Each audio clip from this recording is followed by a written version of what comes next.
Understanding Amazon login issues on iPhone 17. Experiencing login problems with the Amazon app on your iPhone 17 or 17 Pro Max?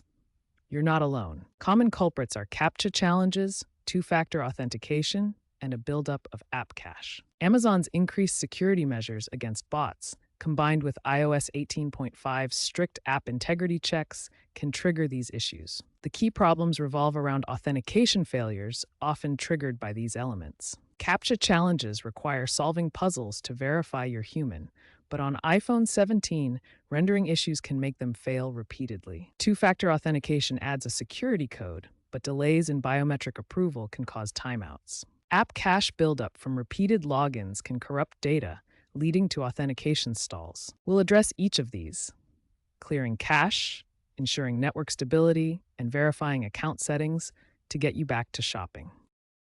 Let's fix this.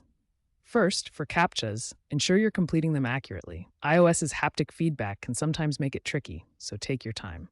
Second, for 2FA problems, double-check that your device's time is synced and try disabling then re-enabling Face ID in the Amazon app settings. Resetting the Amazon app and ensuring the device's time zone matches Amazon's servers. Lastly, clear the app cache by going to Settings, General, iPhone Storage, Amazon Offload App, or Delete App. Reinstall if necessary. If problems persist, contact Amazon support. As trends show, fixes are generally app resets rather than hardware issues.